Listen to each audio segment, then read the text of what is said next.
Before we start, please make sure to like, subscribe, and share this video with your friends and family. Also, can you please tell me from where and what time you're watching? Thanks. The storm that night wasn't ordinary either. It swallowed everything in this eerie, suffocating silence. You couldn't hear a car engine or even the crunch of snow under your boots. Just the howling of the wind, which sounded way too much like it was alive. Everything about that night screamed, stay home. But of course we didn't, because we were 17. 17 is a weird age when you think you're invincible, or at least too smart or too tough for anything to really get to you. That's how it started. A stupid dare, because that's what kids do when they're bored and full of themselves. It was Cassie who brought it up first. She had this way of spinning stories that always got under your skin. That night, while we were all huddled under the overhang at Mike's gas station, stomping our feet to keep warm, she pointed toward the end of the street. You see the old Harwick house? The one nobody ever goes near. Her breath came out in these sharp little clouds, her face half covered by her scarf, but you could see the glint in her eyes. Danny didn't even look up from his phone. Yeah, so, it's just some busted old house. Cassie rolled her eyes dramatically. Not just some house. Last week when I was walking home, I swear I saw lights flickering in there. And don't tell me it was just car headlights. There's no road back there. At that, Danny finally looked up. You're full of it, Cass. Am not. She shot back. Bet you wouldn't last 10 minutes in there. And that was all it took. Danny straightened up, trying to look tough. Make it 20. I laughed nervously, hoping they'd let it drop. Come on, you guys. It's freezing. Can't we do something that doesn't involve frostbite? But Cassie wasn't about to back down. She started marching toward the house, her boots crunching over the ice-crusted snow, and Danny followed, still smirking like this was all some big joke. I hesitated, standing there in the swirling snow, half tempted to just let them go without me. But then Cassie called over her shoulder. What's wrong, Leah? Scared. And that was it. My pride dragged me along, even though every nerve in my body was screaming to turn around. The Harwick house wasn't just run down. It was like something out of a nightmare. The roof sagged under years of snow and neglect. The windows were jagged, empty, like hollow eyes staring at us through the storm.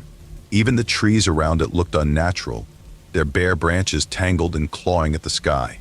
Cassie reached the porch first, brushing snow off her gloves like she owned the place.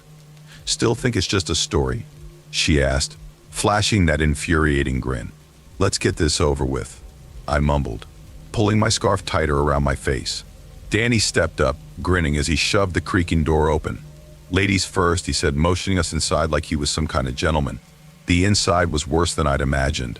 The air hit me like a wall, stale, damp, and icy, with this faint, sickly smell of mildew and something else I couldn't place. Snow had blown in through the shattered windows, covering the warped floorboards in a thin, glittering layer. Every step we took made the whole house groan like it was alive and unhappy about our presence. Danny's flashlight beam sliced through the darkness, illuminating bits and pieces of the wreckage. A broken chair here. A door hanging crooked on its hinges there. See? Totally harmless, he said, his voice bouncing around the empty rooms. But then we heard it. At first I thought it was just the storm. This soft, rhythmic tapping, like branches brushing against a window. But it wasn't coming from outside. It was inside, somewhere deeper in the house. Faint but steady, like fingers drumming on wood. Cassie stopped in her tracks, her head cocked to one side. You hear that? Danny snorted, but it was a nervous sound. It's just the wind. Don't freak out. The tapping grew louder, clearer, leading us down the hallway to a door that looked older than the rest of the house. Its surface was scarred and splintered, like something or someone had been clawing at it. My stomach twisted as I stared at it, every instinct screaming, don't open that door. But Cassie wasn't listening. She gave me this look, half daring, half amused. You scared, Leah? Before I could answer, Danny reached out and grabbed the handle, pushing the door open with this overdramatic flourish. There. Big scary door, no problem. Inside, the air felt heavier, colder, like the temperature had dropped 10 degrees. The room was small, windowless. The walls were covered in peeling wallpaper that looked like it had been clawed at too. And in the center of the room was a chair. Just a chair. And sitting on that chair was a doll. I know how it sounds. What's so scary about a doll? But this wasn't some cute, fluffy toy. It was porcelain, cracked and worn, with glassy eyes that seemed to follow you no matter where you stood. Its dress was stained, its hair tangled, and there was something about it that made my skin crawl. Creepy, Danny muttered, stepping closer. I grabbed his arm. "Don't touch it. Let's just go." But of course he didn't listen. He reached out, his fingers brushing the doll's face, and in that instant, the wind outside screamed like a living thing. The flashlight flickered. For a split second, I swear the doll moved. Just a tiny tilt of its head. "Did you see that?" Cassie whispered, her voice shaking. Danny laughed, but it sounded hollow. "You're imagining things." And then the door slammed shut behind us. Hard. The flashlight cut out, plunging us into complete darkness. "Danny," Cassie's voice was trembling now. "I'm right here," he said. But his voice sounded farther away than it should have been. The tapping started again, louder this time, echoing all around us. I fumbled for my phone, hands shaking so badly I almost dropped it. When I finally turned on the light, Danny was gone. Just gone. "Danny," Cassie shouted, her voice cracking. The tapping grew frantic. A deafening roar. The chair was empty. The doll was gone. "Where is it?" I whispered, panic clawing at my throat. Cassie grabbed my arm, nails digging in. "We have to get out of here, now." We bolted for the door, yanking and pulling, but it wouldn't budge. Frost spread across the walls, creeping closer with every second. The air so cold it hurt to breathe. And then we heard Danny scream. It was the kind of scream that cuts through you, raw and desperate. And then it just stopped.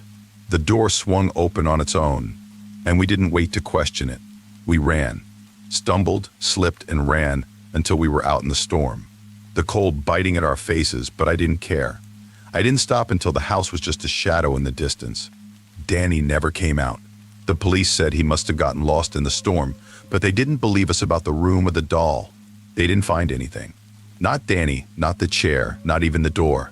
Cassie moved away a few months later. We haven't spoken since. As for me, I left town as soon as I could. You know, I used to think snowstorms were magical. There's just something about the way snow falls, blanketing everything in white and softening the world. But after that Christmas, snowstorms don't feel magical anymore. They feel heavy, like they're hiding something. I can't look at snow without remembering that night. It happened a few years ago, back when I thought renting a cabin in the mountains would be the perfect way to spend the holidays. My son, Ethan, was 10 at the time. I wanted us to have a quiet Christmas together, away from everything. The past year hadn't been easy for either of us. We just moved to a new city. I was adjusting to life as a single mom. I thought the trip would be a fresh start, a chance to make some good memories. The cabin wasn't much to look at. It was small, just a single-story box with a fireplace, some outdated furniture, and a narrow attic hatch in the hallway ceiling. Still, it had a certain charm. Wood-paneled walls, a cozy little kitchen, and big windows that looked out onto the forest. I pictured us baking cookies, playing board games by the fire, and watching the snow fall outside. But by the time Christmas Eve rolled around, my idyllic little plan was already starting to unravel. The storm hit just after dinner. One minute the sky was clear, the trees standing still and silent. The next, the wind roared to life, rattling the cabin and flinging snow at the windows. It came on fast, too fast. The sound of it was deafening, like 1,000 voices screaming all at once. "Wow." Ethan pressed his nose to the glass. "Do you think Santa can still come in weather like this?" Of course, I tried to sound confident. Santa's tough. A little snow doesn't scare him. He smiled, but I could tell he wasn't convinced. Honestly, neither was I. We spent the evening by the fireplace, trying to tune out the storm. I read aloud from an old book one brought. Ethan curled up next to me, his head resting on my lap. For a little while, it felt like we'd found the peace I'd been hoping for. The fire crackled. The storm outside seemed like it was a world away. Then the scratching started. At first, it was so faint I thought I imagined it. A light scrape, scrape, scrape, barely audible over the wind. But it came again, louder this time. My stomach sank. I told myself it was just a branch brushing against the roof. That made sense, right? Branches scrape roofs all the time during storms. But this didn't sound like that. It was too steady, too deliberate. Scratch. Pause. Tap, tap, tap. I froze, listening.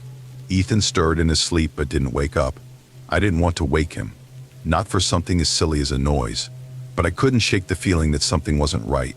The sound stopped after a while. I managed to convince myself it was nothing. I got Ethan settled on the couch with an extra blanket and lay down on the floor beside him, hoping the storm would die down by morning. But the scratching wasn't done with us. It came back around midnight, louder this time. It wasn't alone. The footsteps started not long after. Slow, heavy steps seemed to echo through the cabin. "Mom," Ethan whispered, his voice trembling. "Do you hear that?" I didn't want to scare him, but I couldn't lie either. "Yeah," I said quietly. "I hear it." His eyes darted to the ceiling. "It's coming from up there, isn't it?" I nodded. My throat felt tight. The footsteps were unmistakable now, steady and deliberate, pacing back and forth across the attic floor. My heart pounded as I tried to think of an explanation. Maybe it was an animal, a raccoon or even a bear. But no animal walked like that. Those were human footsteps. I didn't want to leave Ethan alone, but I couldn't ignore the noise. Grabbing the flashlight from the kitchen drawer, I climbed the narrow ladder to the attic. The hatch creaked open. Icy air rushed down to meet me. I hesitated. The flashlight trembled in my hand.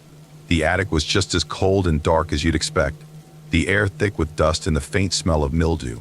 Old furniture and cardboard boxes were piled haphazardly against the walls, their shadows stretching long and eerie in the flashlight's beam. At first I didn't see anything, but then I noticed them. Footprints in the dust, leading to the far wall. They weren't animal tracks. They were human. Bare footprints, long and narrow, pressed deep into the dust. My stomach twisted, but I forced myself to follow the tracks. They ended at a broken window, where snow had blown in, piling up in drifts along the floor. Outside, the storm raged on. A swirling void of white. I shut the window and backed away, heart hammering in my chest. When I climbed back down, Ethan was awake, his face pale, his eyes wide. "Did you see him?" he asked. "See who?" I managed to say. "The man," he whispered. "The one in the attic." I wanted to tell him he was imagining things, but the fear in his eyes stopped me. He wasn't imagining anything. The rest of the night passed in a blur of fear and exhaustion. I stayed by the fire, clutching the iron poker like it was the only thing keeping us safe. The footsteps didn't come back, but I couldn't shake the feeling that we were being watched. By morning, the storm had buried the cabin in snow, cutting us off completely. The silence was deafening. Ethan barely said a word as we ate breakfast, his eyes darting to the ceiling every time the wood creaked. I decided to check the attic one last time, just to be sure. The footprints were gone. The window was still shut tight. The snow on the floor was undisturbed. But something else was there now. In the center of the attic, where the dust should have been untouched, lay a doll. It wasn't ours. Its face was cracked porcelain, its dress yellowed and stained. I couldn't explain it. I didn't want to explain it. I grabbed Ethan, packed up what little I could, and we left. It took hours to reach Pine Hollow, trudging through snow that came up to my knees. When we finally stumbled into the diner, I told the locals what happened. Most of them just stared at me like I was crazy. But one older man pulled me aside. "That cabin's been empty for years," he said. "Last folks who stayed there disappeared in a storm, just like this one. We never went back." You know those storms that come out of nowhere and make everything feel off kilter? That's exactly what happened one winter in West Haven. It was supposed to be just a dusting of snow. By mid-afternoon, the roads were completely buried under drifts that reached the tops of fences. The whole town went eerily quiet, wrapped in this thick, heavy white blanket. It was broken only by the relentless howl of the wind. It was the kind of storm that makes you want to stay indoors and pretend the outside world doesn't exist. But apparently the storm wasn't enough to stop the town's big event, the Winter Solstice Festival. Good old Mayor Simmons had gone on record saying, "A little snow never hurt anyone. It's better than sitting at home twiddling our thumbs." Classic Simmons. The guy could turn even the worst situations into a pep rally. This time he decided the festival would go on as planned at Larkwood Manor of all places. Yeah, that Larkwood Manor. Now, I've been roped into helping with the event, mostly because I have a soft spot for overcommitting myself.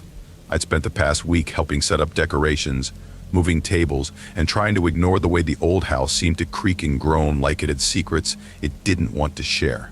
The place was ancient. It had big stone walls, drafty windows, and corridors that seemed to stretch forever. It used to be a boarding school for girls, but it shut down decades ago, after a string of mysterious incidents. No one in town liked to talk about it. That should have been my first clue. By the time I arrived that evening, lantern in hand, the snow was coming down so hard I could barely see my own boots. The wind stung my face. Every step felt like wading through quicksand.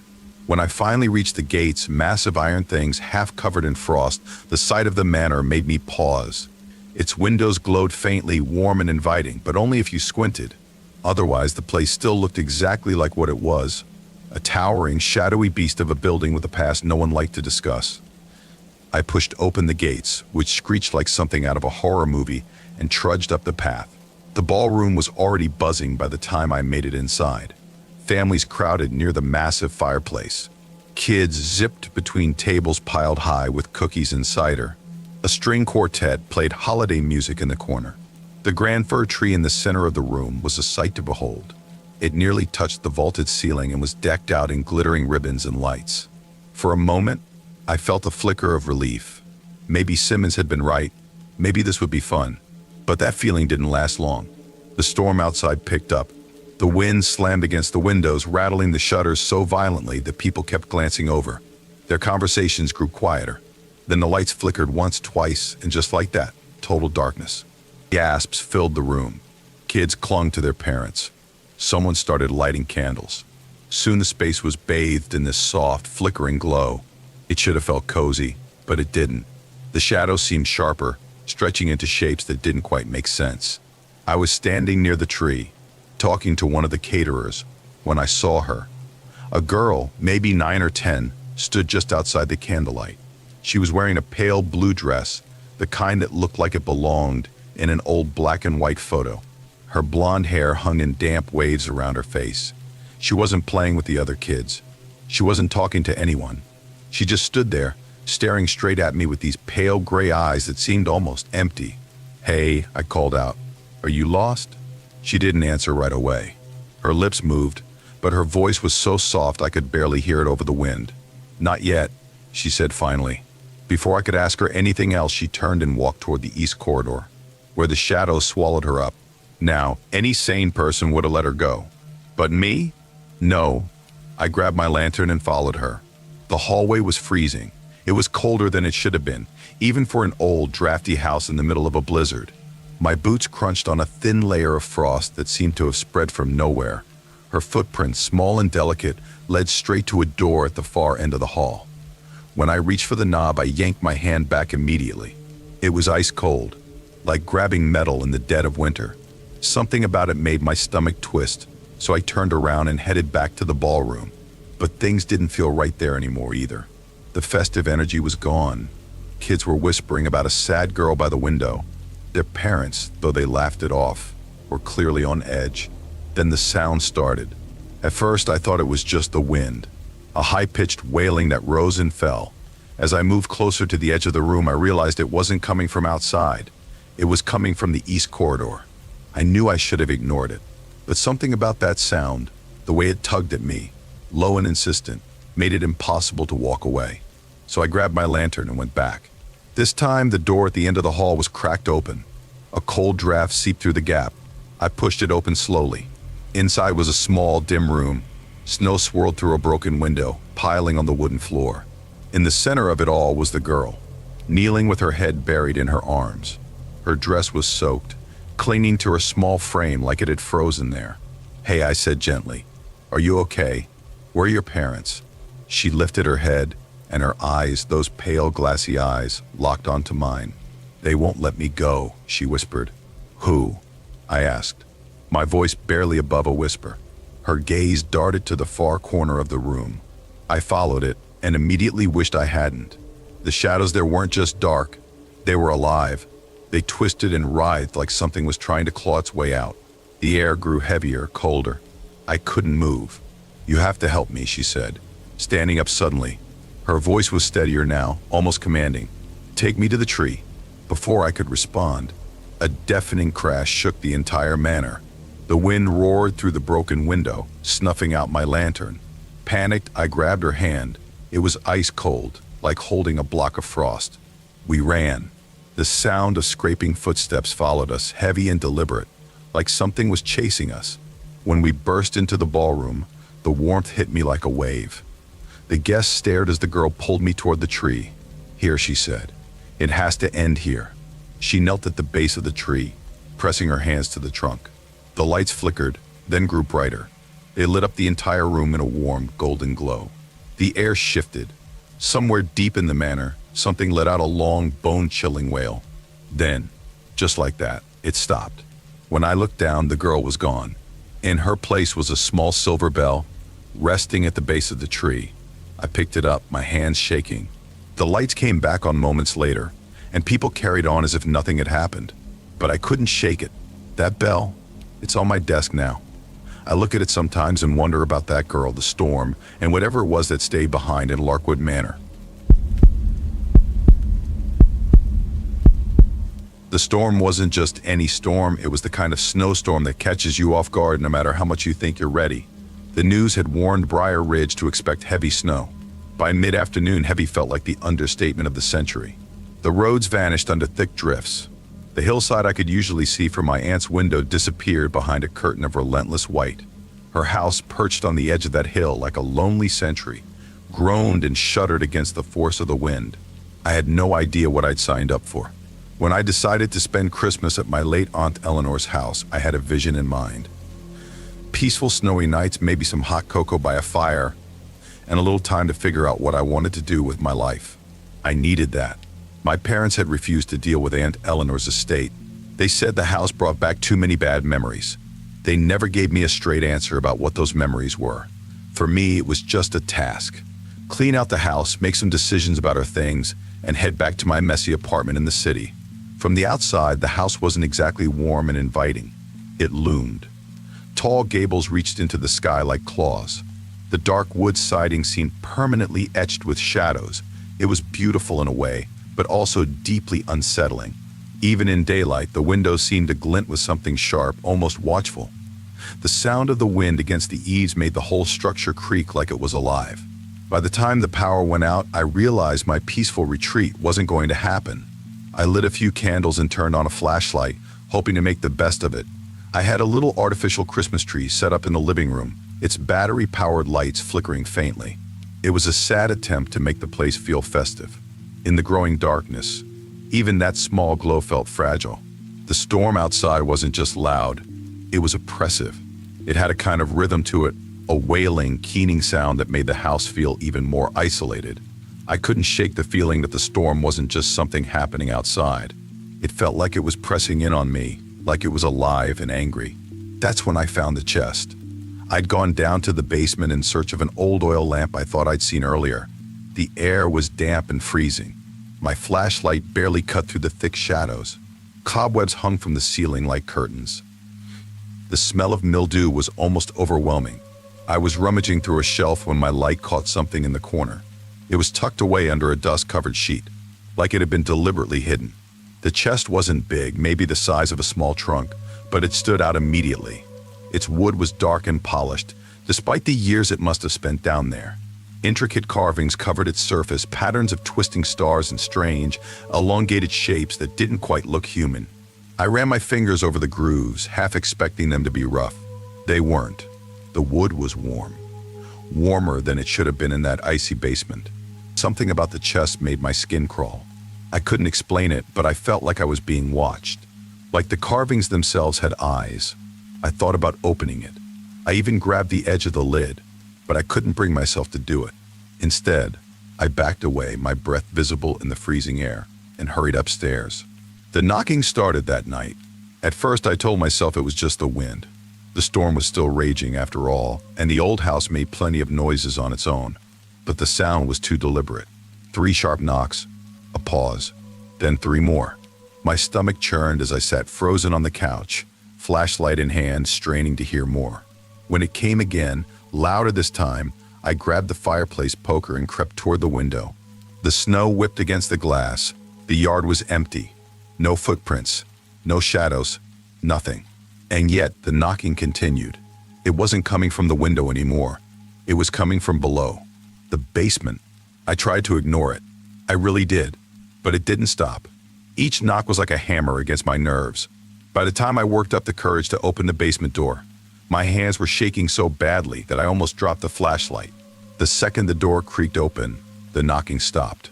The silence was worse. I made it halfway down the stairs before I saw it. The chest was glowing. Not brightly, just a faint, pulsing light that traced the carvings. My heart pounded so loudly I thought it might drown out the storm. Every instinct I had screamed at me to run. Instead, I slammed the basement door shut and locked it. The storm raged on. I didn't sleep. Every creak of the house felt deliberate, like the walls themselves were shifting. By morning, I was ready to chalk it all up to my imagination, until I saw the window.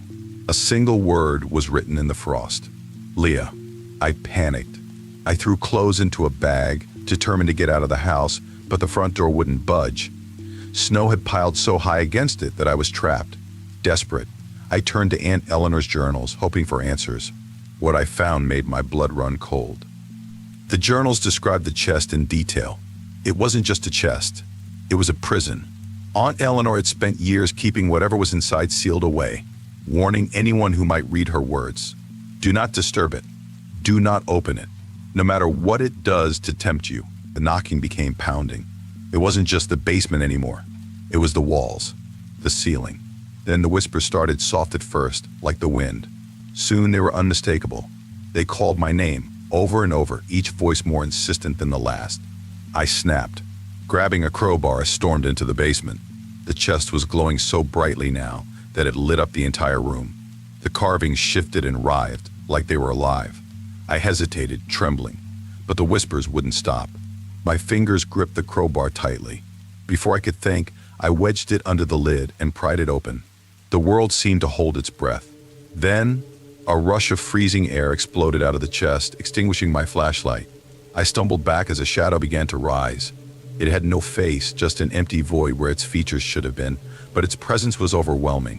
You shouldn't have done that, it said, its voice a deep, guttural growl that reverberated through my body. I ran. Upstairs, the house was falling apart. Walls cracked, floors buckled, and the storm outside screamed like it had joined forces with the thing I'd unleashed. I grabbed a can of kerosene from the kitchen and doused everything I could reach, my hands shaking so badly that I almost couldn't light the match. The fire caught instantly. Flames roared to life, consuming the house as the shadow pursued me. I barely made it outside, collapsing into the snow as the house burned. Through the flames, I saw the chest one last time, its carvings glowing fiercely before they were swallowed by fire. Then came the scream. It wasn't human.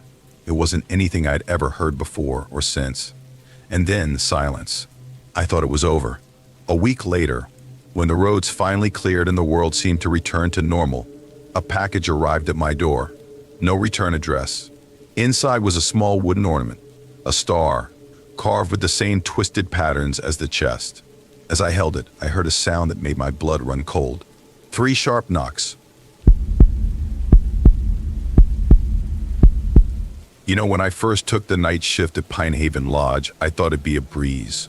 The place is practically postcard perfect, tucked up in the mountains with log beams, stone fireplaces, and this kind of cozy charm that makes you feel like you've stepped into a snow globe. Most nights were pretty uneventful. Guests were usually either exhausted from skiing or curled up in their rooms with hot chocolate. My biggest issues? A clogged toilet here, a drunk guy forgetting his room number there. Nothing wild. But then there was that night. I'll never forget it. The snowstorm had been raging since morning, a real monster. You know, the kind where the snow comes down so heavy you can barely see 5 feet in front of you. By the time my shift started, the whole lodge was practically sealed off from the rest of the world. The plows hadn't come through, and the snow was piled up so high against the doors it felt like we were buried alive. I remember thinking, well, at least it's going to be quiet tonight. Famous last words, right? I got in around 10, settled behind the front desk with a steaming cup of coffee, and watched as the lobby slowly emptied out. Most guests had already retreated to their rooms. The ones who stayed behind were chatting by the fire or nursing drinks from the bar. The storm rattled the windows like it was trying to get in. The wind howled so loud it drowned out the soft crackle of the fireplace. I don't know. Maybe I should have found it ominous, but at the time it just felt like one of those long, sleepy nights where nothing much happens. Then, just after midnight, I spotted him. At first, I thought my eyes were playing tricks on me. The snow outside was whipping around so hard it made everything look blurry. But no, there was definitely someone out there, moving toward the lodge. My first thought, who in their right mind would be out in this storm? My second thought. Wait, are they even dressed for it? He wasn't. The guy was trudging through the snow in just a hoodie and jeans, like he'd left his coat behind in some rush to get here. As he got closer, I saw he was carrying something. At first, I thought it was a piece of luggage or maybe even a shovel. But no, it was a shotgun. I froze. My stomach dropped like I just stepped off a cliff. For a second, I thought about ducking behind the desk and pretending I hadn't seen him. But it was too late. He was already at the glass doors, raising the butt of the gun and smashing it against the glass. The first hit sent a web of cracks spiraling across the surface. The second hit, it was loud enough to make me jump. "Open the door," he yelled. His voice was muffled by the storm. I don't know how I managed to move, but somehow, I hit the button to lock the doors. My hands were shaking so bad I almost dropped the phone as I reached for it. Dialing 911 felt like the only logical thing to do, but as soon as I heard the operator's voice, I froze. The storm. The roads. The fact that the closest sheriff's station was an hour away, even in good weather. Help wasn't coming anytime soon. Then he hit the glass again. Harder this time. I could see his breath fogging up the cracked glass, his hands trembling as he gripped the shotgun. I said, "Open the damn door." His voice was raw, almost desperate. Before I could even think about what to do next, one of the guests, a tall guy in a bright red ski jacket, came up behind me. "What's going on?" he asked, rubbing his eyes like he'd just woken up. I motioned for him to stay back, but it was too late. He saw the man outside and went pale. "Holy, is that guy armed?" "Go back to your room," I whispered, trying to keep my voice steady. "Lock the door and don't come out." He looked like he wanted to argue, but before he could say anything, the man outside fired. The sound was deafening. Glass shattered everywhere, raining down in sharp, glittering pieces. Guests who had been lingering by the fireplace screamed and dove for cover, disappearing behind couches and tables. I ducked behind the desk, my heart pounding so loud I could feel it in my ears. When I peeked over the counter, the guy was inside. Snow clung to his hoodie and jeans, melting into puddles on the polished wood floor. He was pacing now, his boots crunching on the shards of glass, as he waved the shotgun around. "Nobody move," he shouted. "I'm not here to hurt anyone. I just need a way out of here. A car, a snowmobile, something." His voice cracked on the last word. For a moment he just stood there, breathing heavily. I don't know why I said it, but the words came out before I could stop them. "You're not going anywhere in this storm." His head snapped toward me. For a second he just stared, his bloodshot eyes narrowing like he was trying to decide whether or not to shoot me. Then, to my surprise, he laughed. It wasn't a normal laugh, though. It was this dry, bitter sound that made the hair on the back of my neck stand up. "Of course," he muttered, shaking his head. "Of course it had to be tonight." For the next few minutes he kept pacing, alternating between muttering to himself and shouting at us to stay still. I couldn't move. My legs felt like they were cemented to the floor. My brain was racing, trying to come up with something, anything, that might diffuse the situation. Then the lights went out. I'll never forget that moment. The chandeliers above us flickered once, twice, and then everything plunged into darkness except for the faint glow of the fireplace. The guy froze, his head snapping toward the windows as if he expected something to come bursting through them. That's when I saw it, the fire alarm just a few feet away. My pulse was pounding so hard I thought it might give me away, but I started inching toward it anyway. My fingers had just brushed the lever when his voice cut through the dark. "What the hell are you doing?" he shouted, turning toward me. I didn't even think. I yanked the lever. The alarm blared, this high-pitched, ear-splitting sound that echoed through the lodge like a scream. He flinched. In that split second, one of the braver guests, a guy I recognized from earlier, tackled him from behind. The shotgun hit the floor with a loud clatter, skidding across the lobby. I didn't even realize I was moving until I was holding the gun, my hands shaking so bad I could barely keep it steady. "Don't," I said, my voice trembling, "just don't." For a moment, he just stared at me. Then, to my surprise, his shoulders slumped. He dropped to his knees, raising his hands in surrender. The storm outside howled louder, shaking the windows like it was mocking us. It took hours for the police to arrive, long after the storm had started to let up. They found him sitting there, head bowed, like all the fight had drained out of him. When they took him away, I handed over the shotgun with numb hands, feeling like I was in some kind of dream, or a nightmare, more like it. And that night still haunts me. I can't stop wondering what pushed him to that point. What could have been so bad that he ended up in that storm? carrying a gun. But more than anything, I wonder if there's ever really a place where we're truly safe. Because that night, Pine Haven didn't feel safe. Not at all. The night the snowstorm hit is a night I'll never forget. It started so ordinary, almost cozy in a way. My roommate, Eliza, had packed her things earlier that afternoon to head out on a weekend getaway with her boyfriend, Ben. She stood in the doorway, holding a duffel bag, and giving me one of those half-apologetic smiles she was good at. I know I'm bailing on our movie night. She shifted her weight awkwardly. But Ben has been planning this trip for weeks. It's for our anniversary, and, well, I couldn't say no. She grinned, as though that would make it better.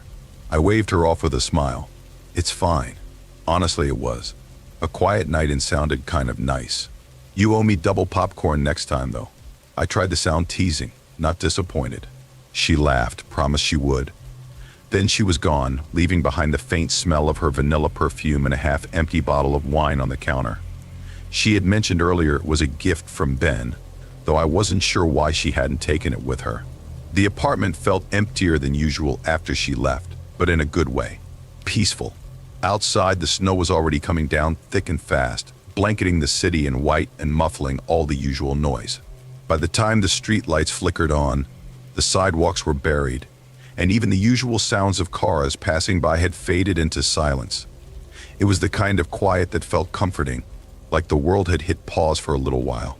I made myself dinner, something simple, and settled onto the couch with a book and a glass of wine. I had only planned to have one glass, but the bottle was just sitting there, practically begging me to pour another.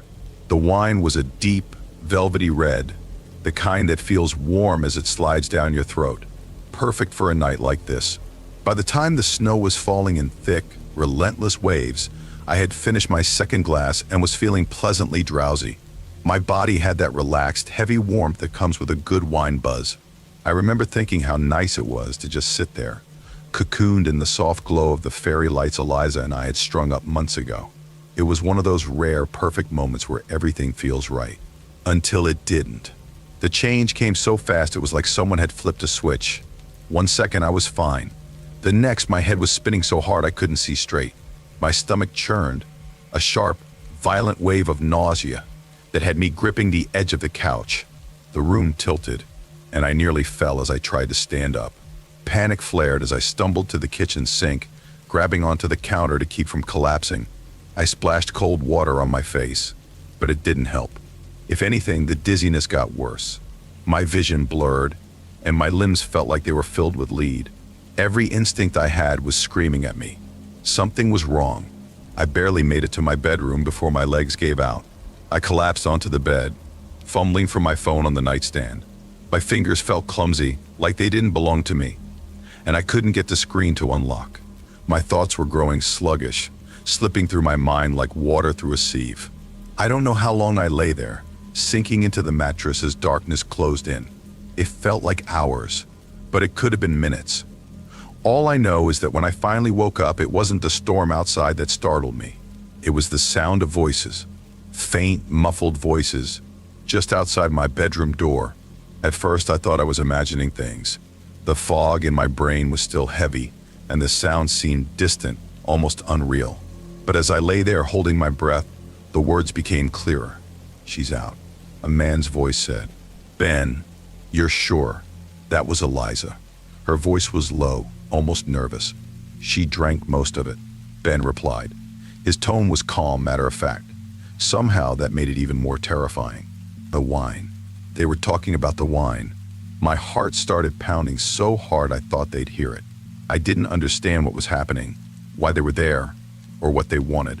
But every nerve in my body screamed that I wasn't safe. "Should we check?" Eliza asked. Her voice wavered slightly. "Not yet," Ben said. "Let the storm cover us for a while." The storm? Cover what? I lay as still as I could, my heart racing, my breath shallow. The door creaked open and footsteps padded softly into the room. I forced my body to go limp, pretending to still be unconscious. "She's breathing, right?"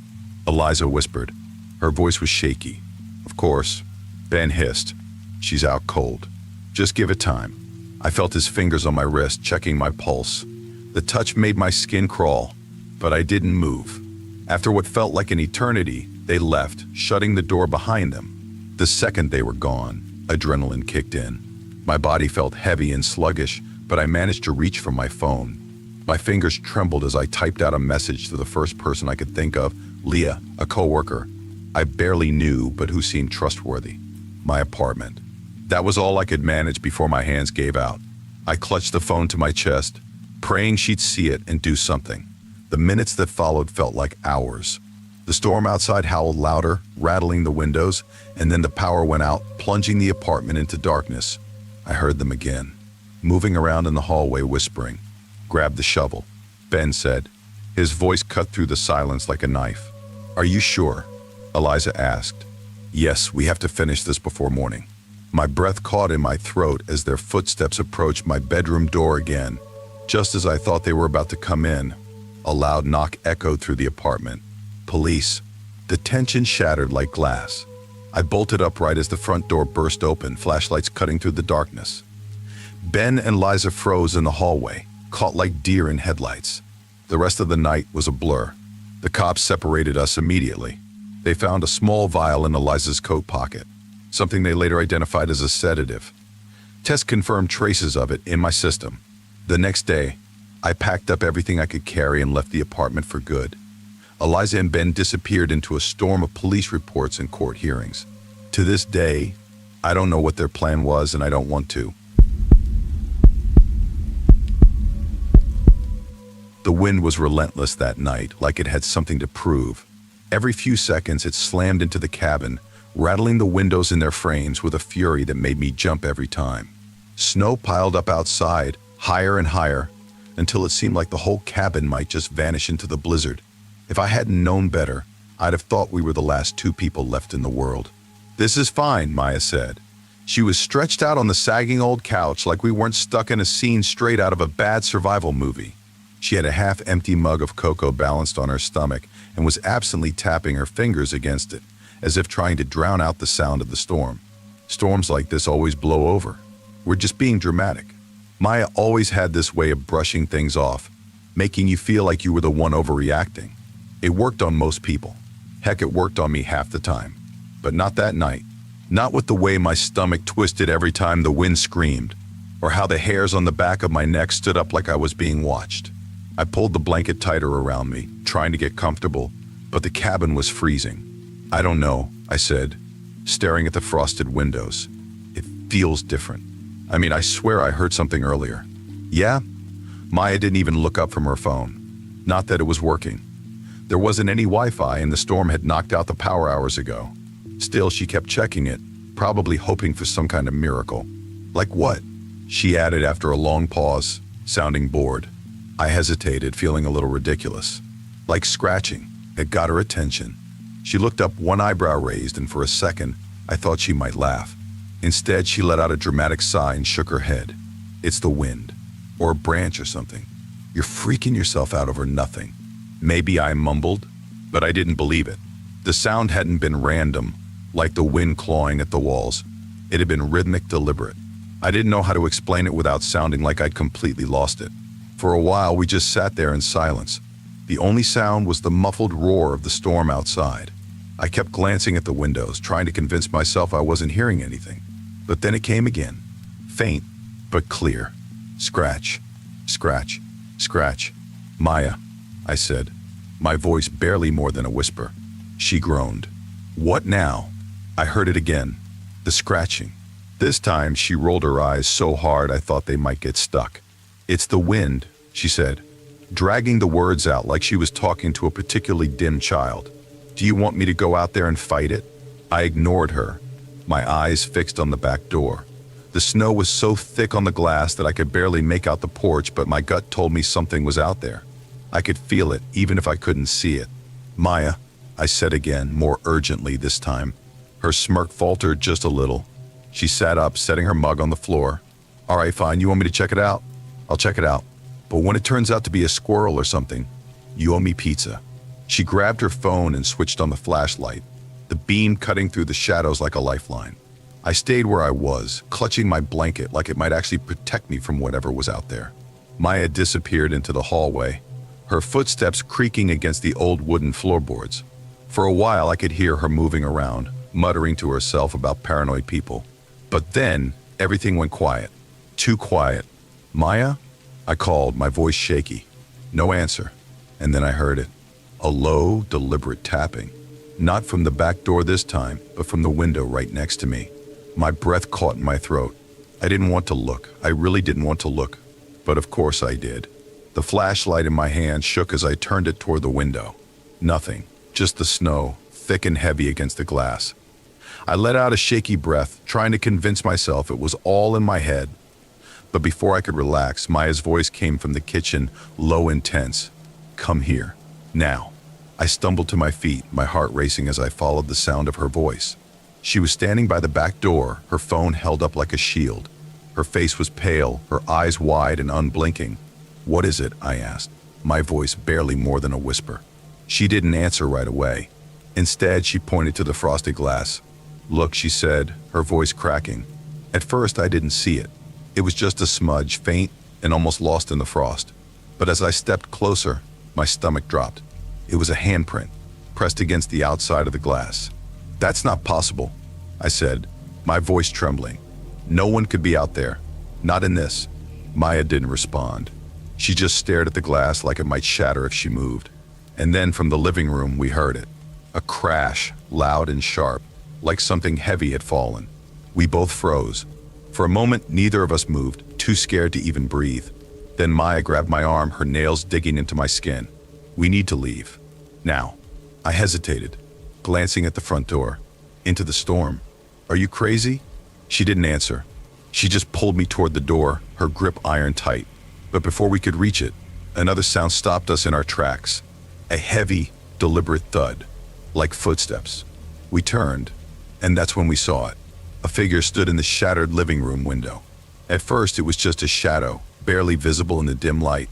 But as it stepped closer, the candlelight caught its face. Or what should have been a face. Its skin was pale and stretched too tight, its eyes dark and empty. It moved in this jerky, unnatural way, like a puppet with tangled strings. "Run," Maya whispered, her voice trembling. Then louder. "Run." We bolted, the freezing wind hitting us like a slap as we stumbled into the snow. I could barely see through the storm, but I didn't stop.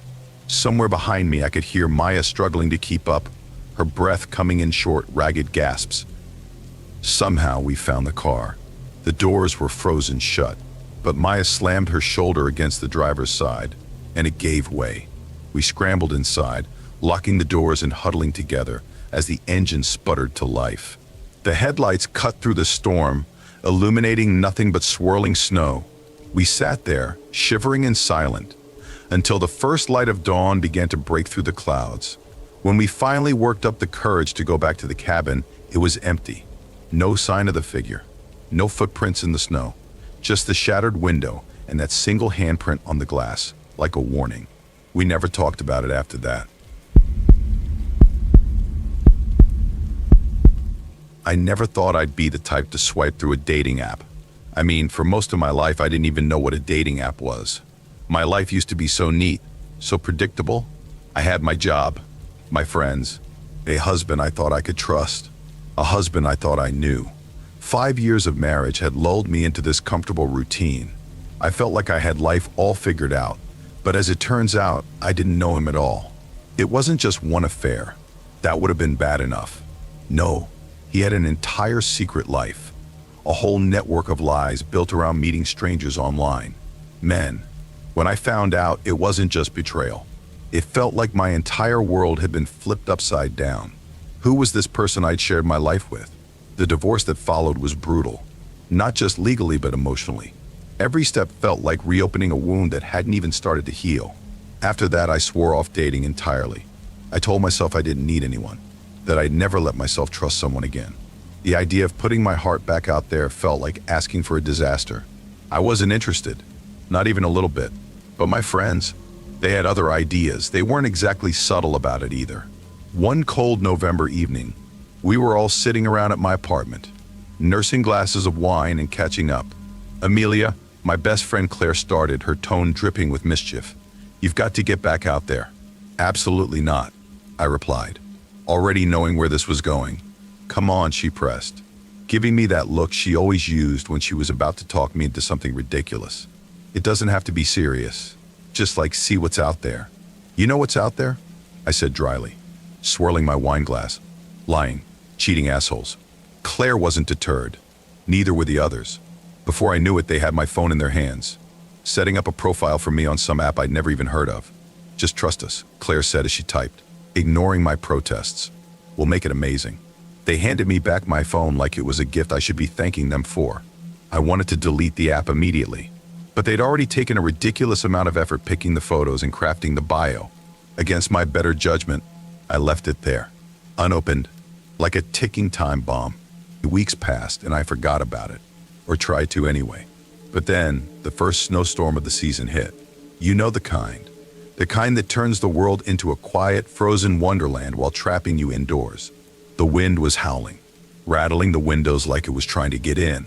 I was curled up on the couch, wrapped in the softest blanket I owned, nursing a mug of tea that was more comforting than it had any right to be. And then, out of pure boredom, I opened the app, just to look. I told myself I wasn't going to actually talk to anyone. Most of the profiles were exactly what I expected. Bad selfies, painfully unoriginal bios, a lot of mentions of adventures and dog dads. I was about to close the app when I saw his profile. Luca, even his name had a certain intrigue to it. But it was his photo that made me stop scrolling. Dark eyes that seemed to hold 1,000 stories. Messy hair that looked effortlessly stylish. A smile that somehow felt both confident and kind. His bio was short and simple. Wanderer, dreamer, always chasing the next adventure. Before I could second guess myself, I swiped right. And to my surprise, it was an instant match. His first message popped up almost immediately. "Hey Amelia, are you surviving the storm alone tonight?" There was something about his words that felt warm, almost familiar, like we were old friends catching up instead of complete strangers. We started chatting, and before I knew it, hours had slipped away. We talked about everything. Books we couldn't put down, places we dreamed of visiting, even our most embarrassing childhood memories. It felt easy, natural. By the time he suggested dinner the next night, I found myself saying yes before my usual caution could kick in. It was strange, thrilling even, to feel that spark of excitement again. The next day, the city was still buried under snow, but the storm had calmed. I bundled up in my thickest coat, bracing myself against the biting cold, and made my way to the restaurant he'd chosen. When I walked in, cheeks stinging from the chill, I spotted him immediately. He was sitting near the window, dressed in a sharp gray coat with a scarf that made him look like he'd just stepped out of a winter fashion ad. He stood when he saw me, his smile as magnetic in person as it had been in his photo. "Amelia," he said, greeting me with a kiss on both cheeks. His voice was smooth, almost hypnotic, and for a moment I forgot the icy wind still clinging to my skin. Dinner was enchanting. There's no other word for it. Luca had this way of talking, this effortless charm that made the rest of the world fade away. He told me about his travels, his fascination with forgotten places, the way snowstorms reminded him of childhood nights spent by the fire. It felt like a scene out of a movie, until it didn't. Our server, a young woman balancing what looked like half the kitchen on a tray, accidentally knocked over a glass of water. It splashed near Luca's lap, missing him by inches. No big deal, right? But his reaction was instant and shocking. His smile vanished, replaced by an icy glare that could have frozen the rest of the water. His voice, so warm moments ago, turned sharp as he scolded her. "Do you even pay attention?" he snapped. The poor girl stammered apologies, her face turning as red as the napkin she was holding. I watched in stunned silence, feeling the mood shift completely. "It's just water," I murmured, placing a hand on his arm in an attempt to diffuse the tension. He blinked, as if snapping out of it, and his smile returned as quickly as it had disappeared. But something about the moment stuck with me, a tiny crack in the perfect image he'd painted. After dinner, he suggested a walk. "The snow is magical at night," he said, his tone rekindling some of his earlier charm. "I know a place you'll love." I hesitated. "It's freezing," I pointed out, glancing at the thick snow still falling outside. "That's part of the beauty," he insisted, smiling like he knew something I didn't. Against my better judgment, I agreed. The streets were quiet, the snow absorbing every sound except the crunch of our boots. He led me down narrow alleys, the dim street lights casting long shadows that felt almost eerie. I started to feel uneasy, but I pushed the feeling aside. "Where are we going?" I asked, trying to keep my voice light. "Just a little farther," he said, glancing back with that same easy smile. "Trust me." Finally, we reached a small park, its trees heavy with snow. The world felt eerily still, the kind of silence that presses against your ears. I stopped walking. "Luca," I said carefully, "this is far enough." He turned to face me, his smile gone. "Do you know why I picked you, Amelia?" he asked, his voice quieter now, almost too calm. My heart started pounding. "What are you talking about?" His expression darkened. "Some people wear their loneliness like a badge. I could see yours from a mile away." Before I could react, he lunged. Something hard struck my temple, and I crumpled to the ground. The icy snow burned against my skin. Pain exploded in my head, but adrenaline kicked in and I fought back. My hand groped through the snow until I found a chunk of ice. I swung it blindly, hitting him in the face. He stumbled back, cursing. I scrambled to my feet, the world spinning around me. The snowstorm that had seemed peaceful earlier was now a blinding, howling nightmare. I ran, my boots slipping on the icy ground, not daring to look back. When I finally saw headlights cutting through the storm, I ran into the road, waving frantically. The car skidded to a stop. The driver, a middle-aged woman, rolled down her window. "What's wrong?" she asked, her face etched with concern. "Please just drive," I gasped, climbing into the passenger seat. At the police station later, I told them everything. Luca wasn't just some charming stranger. He was a predator, someone they'd been trying to catch for months. This time they got him. The weeks that followed were a blur of fear and recovery. I deleted the app, swearing off dating altogether. For a long time, even the idea of trusting someone again felt impossible. But life has a funny way of surprising you. Months later, during another snowstorm, I ducked into a coffee shop to escape the cold. The man in line ahead of me turned, offering me a napkin for the coffee I just spilled on my coat. His smile was warm, unassuming. We started talking, and while he wasn't flashy or magnetic, he was kind. In the end, that was all I needed. Don't forget to check out these videos. Thanks for watching.